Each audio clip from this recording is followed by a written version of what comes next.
Okay, smaller crowd size, more fun memories for us, right guys? Well, thanks for showing up. What a great week it's been, from what happened with Canvas yesterday going down and everyone's class assignments going haywire, and a couple other lovely announcements that we're going to start out with. The attendance today, I think that's on the next slide. Oh wait, yeah, so about that. So you guys know the air show that we've been super excited about that's supposed to be this upcoming weekend? So, remember that really lovely government shutdown that has canceled our air traffic control tower tour and moved it back? Well, I am pleased to announce that the Orlando-Sanford Air Show has also been canceled. So, yay! Oh, you weren't supposed to clap for that, but, you know, yay for that. So, it looks like it's not going to be postponed at all either. It looks like it's just going to be next year. If you go to the website, it literally says October 3rd and October 4th of 2026. So they were quick with that. This is also not official, but I was talking to the folks in the sheriff's office, and even more greater news, sarcastically, the helicopter landing is probably going to get pushed back to January. So yay for that. So this has been a great week, hasn't it, guys? Yay for that, right? But all jokes aside, that's just the updates. It is what it is. We got to roll with it. So keep you on the loop. That's that. So government shutdown has affected us twice. I can't wait to see where it goes next for us. But that being said, that's the attendance form fill. It's very funny because you can tell that this was relatively recent. One of the questions that I put down on the attendance form was, are you going to the Orlando-Sanford Air Show? Don't even bother with it. That's what I would do if I were y'all. But yeah, so no one's going to the air show. Moral of the story, that's what we're doing. So yay for that. So I'll let you guys answer those super quick questions, and then we'll move on from that. Good fun, good fun. Interesting choice of pictures. Yes. Braxton! Yay! Hey, you missed out on the good news. Anybody want to tell him what he missed out on? I might go somewhere like after, Josh, do your job. Tell him what he missed out on. Tell him the announcement. Air show was canceled, and tower tour is too. Well, the tower tour hasn't been canceled. It's just been postponed. Yeah, helicopter tour. Yeah, helicopter landing. That's great. So, anyways, now that we've gotten all the fun announcements out of the way for the evening, yay for that. We're going to go ahead and get through what we're talking about tonight. Yes. This is really important. Okay. The first email I ever got was my dad sending me a low-res JPEG of that Delta lightning strike in like 2016. Really? Yes. Oh, so that's when that happened. Okay, I just found this on Google and threw it in there. Good to know. I mentioned that. That's actually really important to know, 2016. Thank you, Josh. Tonight's workshop is going to be focusing on a couple things that are more specific, because I know that you guys can go home, go on YouTube and look up how does weather work, but I wanted to share some resources with you guys tonight that I would find helpful. I was also hoping that we could play a video in here. I tested it when y'all just walked in. I don't think it's going to honestly play, but I got a QR code up there for it, and I recommend you guys watch it. 10-minute video. This guy is a great resource that I'd like to share with y'all once we get there, but we'll cover that when we actually get to that slide. So again, the big idea is we're going to cover the big picture, and really we're going to look at some relevant crashes. I say crashes like they're plural, but for the purpose of not going too far into our time for tonight, we're just going to focus on one, which is Delta Airlines 191 that happened a couple decades ago in Atlanta, but it's still a relevant event. So these pictures, just for context, the upper left, this is an actual general aviation crash strictly related to loss of control in flight during weather. So the results of small little planes and big violent storms, that's what you get. Not pretty. Flying an airliner into some hail, yep, not so good and not so healthy for the nose cone where the radar is stored, and then that can happen to you. So you're not even safe on the ground, if that's any reassuring for you. But we want to talk about why this stuff matters. Of course, this picture was taken in Florida. I don't know if that kind of gives it away, but the palm trees, and then half of it looks like heaven, half of it looks like hell. Yeah, that's definitely Florida right there in that picture. But why does this matter?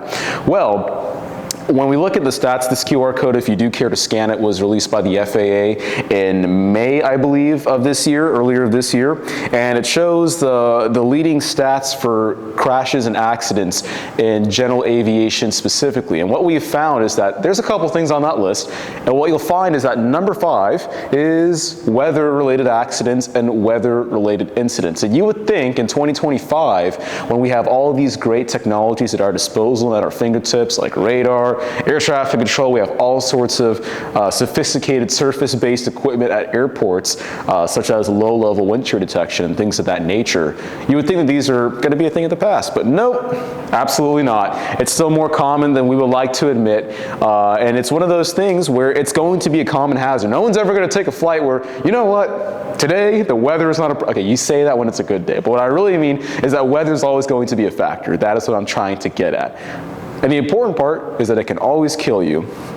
All right, so moving on, I want to talk about a couple basic principles. I feel like these are some of the more common ones that we see when it comes to weather. We always go onto like the Weather Channel or whatever, and you see like those little maps showing you those fronts. So if you're ever curious for why we have some days where it's perfectly nice and calm outside, and then some days where it's kind of like nonstop rain, that's the reason why. So Jovan, I understand that you wanted to come up here and say some words instead of just being an audience member. So give my little 2 cents. Yeah. You are going to be, after all, a hurricane hunter. I'm supposed to know this, yeah. You are supposed to know this. You are supposed to know this. So if you'd like to get up there and yap a little bit about fronts and talk about it for a bit, Jovan, it's all yours. Thank you. I'm just put this up. Okay, that's What's up, guys? So I'm an environmental science major. So if I don't know this, I pretty much suck at what I do. So there's 4 types of fronts. Write your notes, bro. There's 4 types of fronts. There's stationary front, cold front, warm front, and occluded. Right, so cold front, cold air overtakes warm air. Causes rain, it causes storms, it causes thunder.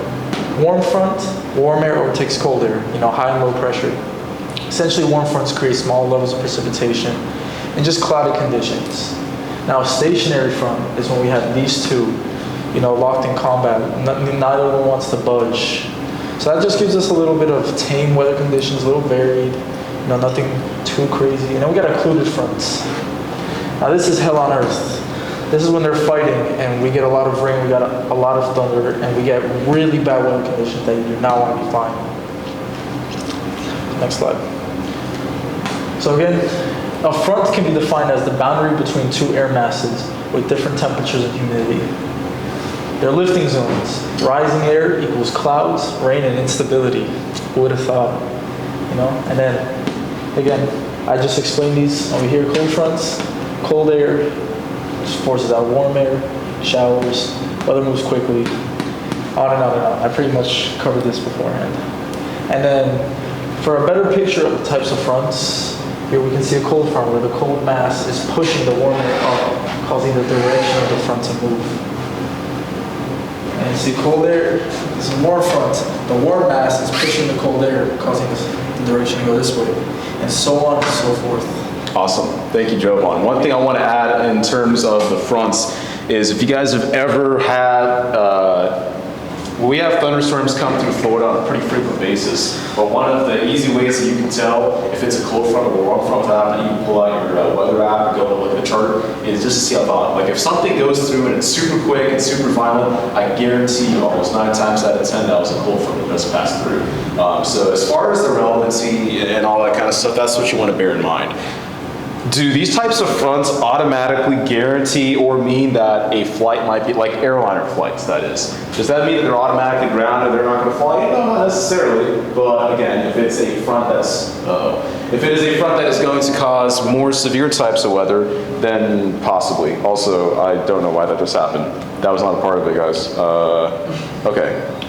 Yep, there we go, we're back. That's never happened before. Let's hope it never happens again. But that's all I gotta say about fronts. So yay for that. It's probably the computer's way of telling us to hurry up and get with the time. So yay for that.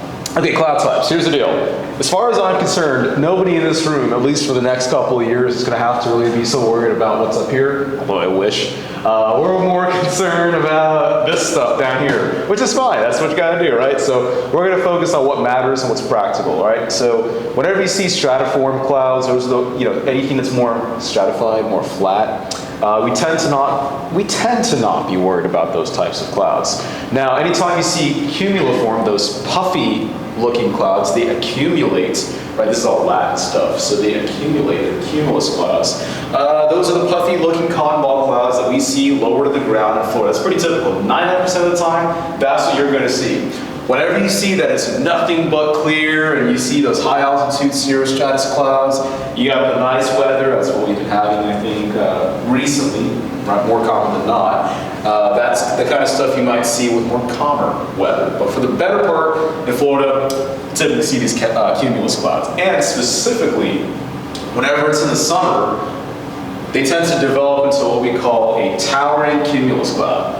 And that's a very scary looking cloud, my friends. And it's called that for a reason because that's a thunderstorm, all right? So, you know, whenever you're a pilot, yeah, it's great to use words like thunderstorms and all, but there are specific phrases that we use to describe the weather systems that we are going to be operating, so I say operating through. Operating around. Do not operate through a thunderstorm. That will kill you. Please do not fly through a thunderstorm, please. But that's the point that I'm trying to illustrate. So a good portion of what our workshop today is going to focus on, sorry Josh in advance, I had the mic off for the past 3 minutes. Please don't punish me for that.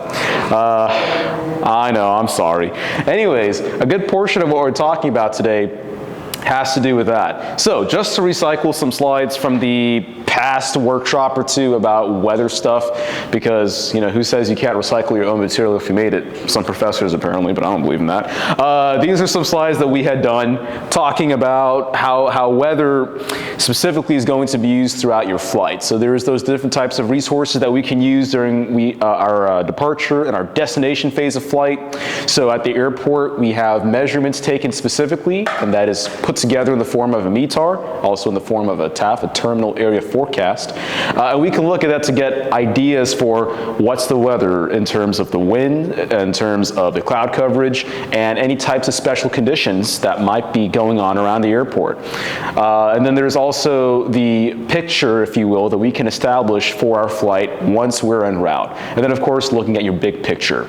So that's looking at your prog charts on Aviation Weather Center, and also looking at any radar or satellite imagery. I feel like the biggest thing that we can highlight, we praised it last time, we're going to praise it again, 1-800-WX-BRIEF or aviationweather.gov for a briefing is a fantastic resource, my friends, to check out whenever you're going to go fly, because, hey, guess what? If you're not smart enough to decode every single thing that's out there for the weather, don't worry, you can talk to somebody who is. That phone number right there, my friends. All right, so thunderstorms. Here's a little question, you should know this, Braxton, given that you've had to pass a couple check rides. But I'll pass this out to anybody who's so brave enough to answer the question. There's 3 elements that a thunderstorm needs to form. And I'm curious to see if we know what it is. Do you want to go ahead and list off the first one for me? I don't really remember. I believe unstable air is one of the characteristics, or it might be a better word to say. Yeah, that's one of them. Okay, does anybody else want to take a guess at what the other ones might be? Alex, you were bragging to me earlier about how you passed your ground school. There's a question on there. What do you mean this wasn't a question on there? This is important to know. I just memorized what was on the line. Oh my God, this guy, okay. Anybody else want to take a meander at what this might be? You said unstable air. Unstable air, uplifting drafts or uplifting motion. Lifting mechanism. And then, I don't forget about the last one. Okay, good. 2 out of 3, close enough for me, I'll take it. So, you mentioned lifting mechanism, unstable air, and moist, what? I was going to say bad luck, but yeah, clearly it's wrong. It's probably, yeah, that's probably one of them. We'll count that, bad luck. I'll agree with that. I don't know if that will count on a check ride, but I'll take it, bad luck. But you need 3 things for a thunderstorm to form. You need moisture, a lifting mechanism, and unstable air. What's the lifting mechanism? A lifting mechanism, it can be convective activity. And in Florida, we have no shortage of that, don't we? What? High and low pressure pushing air upward. Good job. I thought you were about to do something. You're about to do that. Yeah, do that later. Do that later. No, not that. But we talked about convective activity. What about over mountains, right? Whenever we have, we don't have those here in Florida, but if we were in an area with mountains, right, you would have air that kind of goes over a mountain, and then you have some lifting action. So don't think it's strictly going to be just convective weather activity that strictly causes the lifting mechanism for a thunderstorm to form. Moisture is also important because if you don't have moisture, how else is the cloud going to form? That's how clouds form. You have to have that moisture in the air for the condensation nuclei for a cloud to form in the first place. All right, so that's kind of the idea here. Now, look, are you going to be flying a plane one day and then see a thunderstorm and go, oh, what were the three things? No, you're gonna see the thunderstorm, you're gonna fly away from it. No, you're not gonna go, oh, what were the three things? No, that's not how it works, okay? But knowing these things are important. Also, you do look kind of stupid if someone's like, how does a thunderstorm work? And you're like, you know, it happens. Like, come on, you should know these things. So that's just something I want to toss out there. But for the purposes of planning, you should know how these work. Okay, here's something else that I want to kind of throw out there that's going to be useful. Last time I checked, we all have eyes and we can use them. Wonderful, we're on the same page. So, when it comes to thunderstorms, as pilots, one resource and one tool that we can do just by looking at it, you don't need a radar for it, you should not need ChatGPT for it, but you can just look at it and infer what's going on. All right, there's three stages to a thunderstorm that we can measure it by, if you will. And when I say measure it, I mean that there's characteristics to it, okay? So in the towering cumulus stage, this is the beginning of the stage. This is the, oh, I better get out of here stage, right? You shouldn't be near it, but if you are, you better get out of there fast. The towering cumulus stage is where it begins to develop. That's where it begins to happen. You have strong updrafts. These updrafts could be in excess of several thousand feet per minute. And it's the, okay, if you're here, you know, not so ideal, but not as bad as the mature stage. The mature stage is probably the worst place to be in, let's be real, because what happens is that this thunderstorm, as you see by these handy-dandy arrows, has updrafts and downdrafts. They go up and down. And for you and your passengers, your unfortunate passengers, they're not going to like that. Now, to go further on that, have little airplanes, especially like those little Cessnas and Pipers that we fly, flown into thunderstorms and get absolutely ripped to shreds and killed instantly midair? You betcha. It's happened before, and it will absolutely happen again. There is never going to be a shortage of somebody flying into a thunderstorm in a general aviation aircraft and being killed in a completely preventable manner. I guarantee it. You can see updrafts in excess of several thousand feet per minute in either direction. Okay, so has anybody ever heard of structural integrity with airplanes? Yeah. Not going to really happen there, I'm sorry. Okay, that's why, you know, if you do enter a thunderstorm, you should always make sure you keep your aircraft below VA, that's design maneuvering speed. You keep the aircraft wings level, you don't enter a turn, because as you enter a turn, you increase the structural load factor and all that other fun sciencey stuff. So you're in a really hairy situation that you honestly shouldn't be in. So here's a word of advice: don't enter a thunderstorm and all of those problems just go away. Isn't that great advice? I recommend you follow it. Okay, now as far as the dissipating stage is confirmed, it's pretty obvious. You just have a bunch of downdrafts, but downdrafts can also be extremely dangerous, even so to the point that they pose a threat to airliners, as we'll discuss in the next couple slides. And I want to make something clear.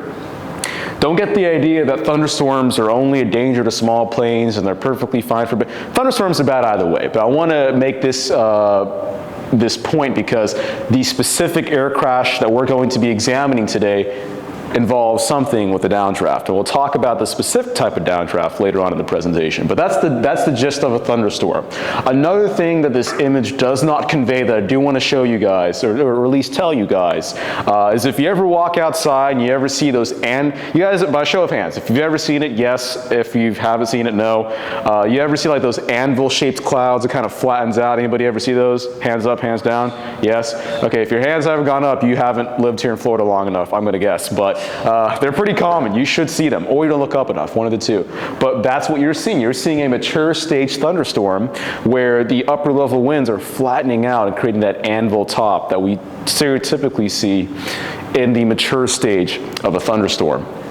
Okay, cool.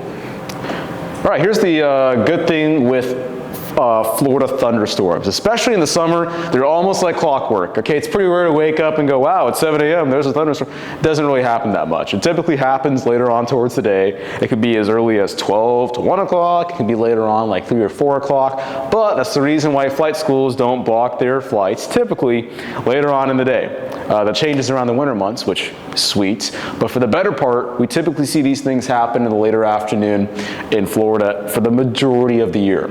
Okay, the FAA recommends minimum separation of 20 nautical miles from thunderstorms. I highlighted minimum separation on there because it's minimum. You can go beyond that, but I really don't recommend going closer to that. Now, one thing that I found to be, I don't know if you can call it a fun fact, but something that I thought was interesting when I was in my instrument days learning about weather, was that you can be, I think it's up to 20 nautical miles, or within that 20 nautical mile radius of a thunderstorm, you can be in clear air and you can still be struck by lightning from that thunder cell up to 20 miles away, which is bad luck.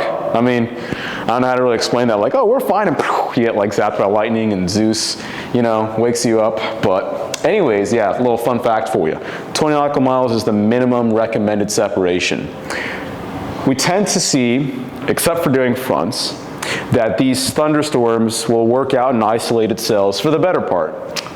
So yeah, private pilot days, doing my long cross-country solo, coming back from, I think it was Sebring. I'm like dodging individual cells. I'm like, oh shit, I better land. Yeah, that was a pretty fun memory. But I'm going to share the last, I'm going to save the last point that I wanted to share with you guys involving that for the end. Now, if I want to go to the next slide here, let me see. There we go. Okay, so picture time. I highly recommend that you take a picture of the following slide and at least save this QR code, because out of all of the resources that I like to share with you guys, I would define this to be one of the most important one. So I believe this video is about 10 minutes long, and you know, this guy's channel, I watch him just for fun, but also for the purpose of just educational stuff. So he's a storm chaser. That was like one of my many alternate careers. Like if I wasn't gonna be a pilot, or I wasn't gonna be this, or I wasn't gonna be that, I want to be a storm chaser. So this guy's pretty cool. More specifically, this video goes quite in depth with the different types of lightning. So, you know, a lot of people say, oh, it's thunder and lightning. Well, you know, it's technically lightning and thunder, because thunder is the sound that happens when the air is rapidly heated, and yeah, no one even cares. But that's the, you know what I mean? That's a little cool stuff you learn. You learn about cloud to ground and ground. I didn't even know that lightning can go from the ground to a cloud, but it can. So if you ever look up those videos of thunderstorms in Texas with those wind turbines, sometimes you'll see lightning shoot up from a wind turbine into a cloud, which is pretty cool. At least I think so. Most people find it boring, but I think it's fascinating. So anyways, this video, terrific resource. The video doesn't play the audio, so we're probably going to skip that, but great video. I recommend y'all check that out. Clearly, the text did not properly save, so T is not what I was going to tell you. I promise you I had more for you than just that, but it's okay. I have a mouth and I can use it. Yay for that. So, microbursts. We talked earlier about the different stages of a thunderstorm. This phase right here specifically is found, as you would probably infer, from the dissipating phase of a thunderstorm. So when a thunderstorm forms, again, we have all that air that's rising up. The mature stage arrives, and we have all that air that's rising and sinking. Jovan, this would be the time to do this, but I'm not going to do it, so you know, that's on you, buddy. Anyways, that's what the mature stage is. And then there's the dissipating stage. That's where you have all the air that's just coming down. To make it nice and simple, if you guys ever turn on the kitchen sink, right, and you see all that water just kind of shoots straight down and it spreads out, that is almost like what a microburst is. It pretty much is. You turn on the kitchen sink, all that water shoots straight down and it spreads out. Yeah, it's great if it's happening in your kitchen sink. It's not great if you're trying to fly an airliner with a couple hundred people on it through that. Nope, not great. So, let's talk about that. So, this is a very, very common example that is taught when related to meteorology. It's Delta Airlines Flight 191. For those of y'all who don't know, I'll give you the rundown with it, and then I'll even play a video. And the audio doesn't matter, so we'll play the 1 minute long video that was used for the crash investigation.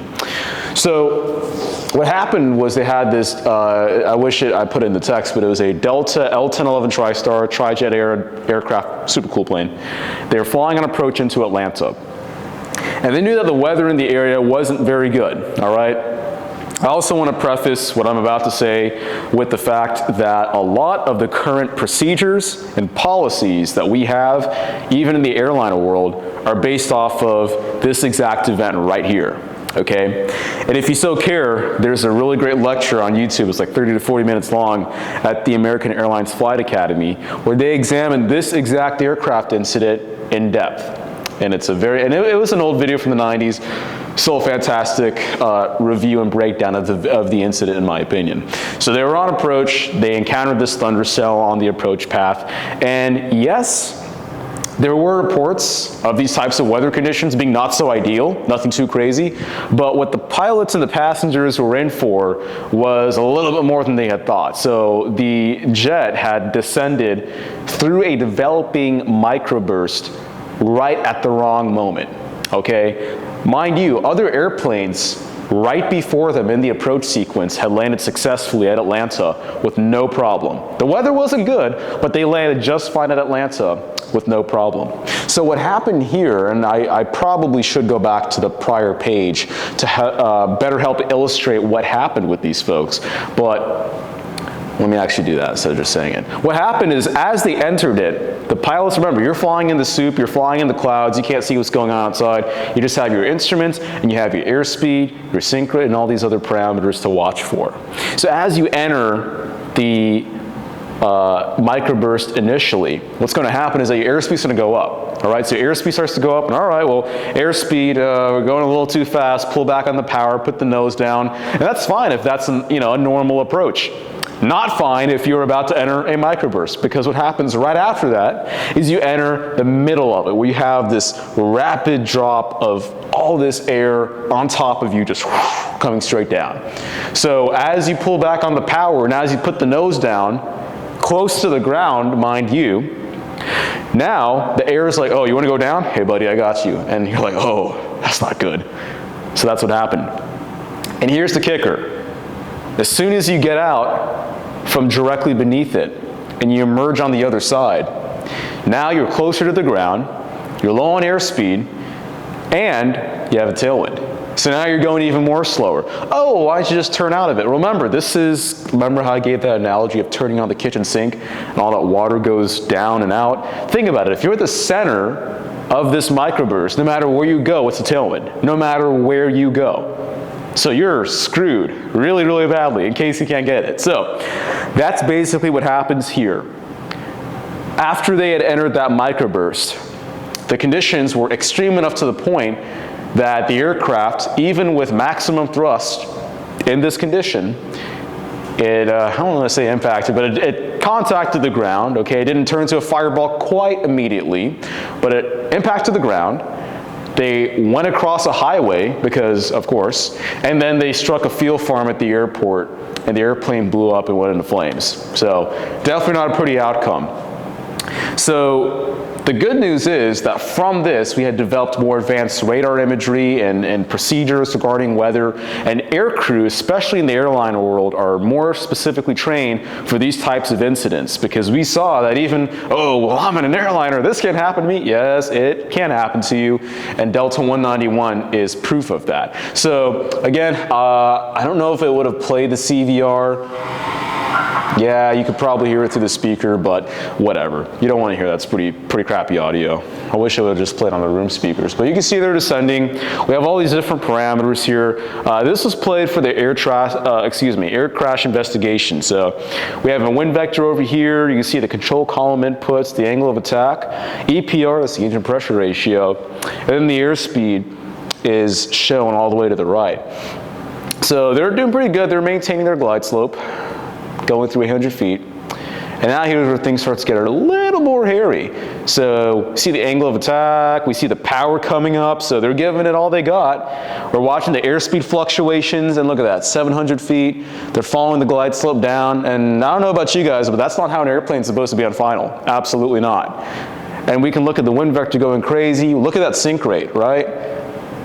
All this while being close to the ground. 300, 200, 100. They almost save it, almost, and then eventually they do impact the ground, and now they're just rolling on it, and then they go across the highway and all that stuff unfolds. So, if you guys want to, when you go home, I do recommend checking out Delta 191. It is a fantastic source of study, despite the tragic outcome of the event, to see how, this was in the 90s, if I'm not mistaken with the timeline. So don't think that this is like something, oh, this was in the 1950s. No, this wasn't that long ago. I hate to break it to you, okay? So this is kind of a, hey, this is a little bit more recent than you would think kind of deal, okay? Some other tips and tricks that I like to throw in there before we do part ways with you guys tonight is that, for the better part of the year, flying in the morning is great. Do you have to be a 6 a.m. Adrenaline junkie like me? No, but I strongly recommend it, okay? Best way to steer clear of the weather, and if you're doing a cross-country time block, you definitely need that time. Okay, so here's another thing, the sea breeze front. This is the thing that I also want to throw in there terminology-wise. So this is building on that advanced knowledge that we had, touched on earlier. We talked about the fronts that exist. This is talking about a specific type of front. So, and especially in the summer, whenever we see those 3 to 4 p.m. thunderstorms that develop, that's typically what it is. It's typically a sea breeze front.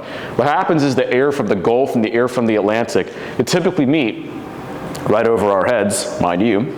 They typically meet up and they produce not so pretty weather, and that's typically the result of the sea breeze front. Using your resources is one of the things that I cannot stress to you enough, because if you go into these air crashes and you peel through the data over and over, you'll identify one of the trends is that these pilots did have resources at their fingertips, but they chose to not use it, they chose to not ask for a second opinion. And you say that, okay, sure, but then you start to see it over and over and over again, you're like, all right, bro, come on. So, little thing on that. Oh, trust your gut. We have evolved for a long, long time, probably millions and billions of years, I'm willing to bet. So look, if you're gonna go up in an airplane and you look at the sky and you go, yeah, that doesn't look right. Yeah, that's fine. Go park the plane and fly another day, right? So absolutely nothing wrong with that. This is one fun thing I like to throw in there.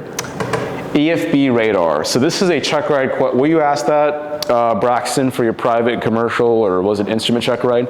No, about using like for-flight radar and all that? No, most of it would be, if we're doing anything weather, it would be through Aviation Weather. Okay. This is something that I was asked twice, for private and for instrument. And it is something relevant because I'd actually experienced this when I was doing my scud running cross country back in my private days. But EFB radar, what I mean by that is whenever you go pull up something like ForeFlight and you look at the radar overlay on your sectional chart, you have the option to throw in your radar. So you see the cells, you see the thunderstorms, you see precipitation, and all these other great things. Wonderful. The thing is, there is a thing called lag. So it can be off by about 10 to 20 minutes. So I remember one time, I didn't have my iPad with me when I was in my private days, but I had my phone. And I was low enough to the ground where I had cell service. So I was just using it as a backup. I had it open, and I'm like looking at ForeFlight on my phone, and I'm like, this thing says I'm in a thunderstorm right now. I wasn't, mind you, but that's kind of the point. So using it as a resource, not a good idea. If your plane has built-in radar, great. Our planes do not have built-in radar. So that's what that has to, that's the relevance with this, is don't just look at your EFB's radar overlay and trust that. So, that being said, that's a funny slide, isn't it, guys? Anyways, that was supposed to be our next event, the Orlando Sanford Air Show, but it got canceled, so whoopee for that. And then we were supposed to have a helicopter landing, but it looks like that's not going to happen until the spring semester. So the next event technically is supposed to be our next, and oh my god, our last GBM of the fall. Has this semester gone by fast for you guys? Fast, slow? What do you guys think? Fast? Slow. Slow? Yeah. Where have you been all semester? It's crazy. Slow. Yeah. If you've been doing a lot though, I get it. What do you think? I've been busy. For the next event. Okay, sure, we'll announce it. So, the next, did we not tell you? I thought we told you. I mean, I was just making sure, clarifying. Oh, okay. Or is this like you're just asking me so I can tell everybody else the great news? No, I just want to know. Okay. So the next, I don't know.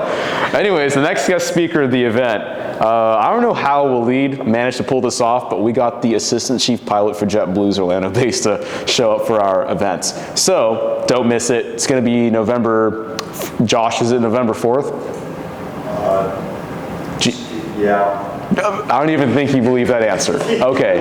Well, thank you, Josh. But that's supposed to be our next event. Thanks for showing up tonight, guys. If you didn't yet get a flight tag, which everybody in the room should have by now.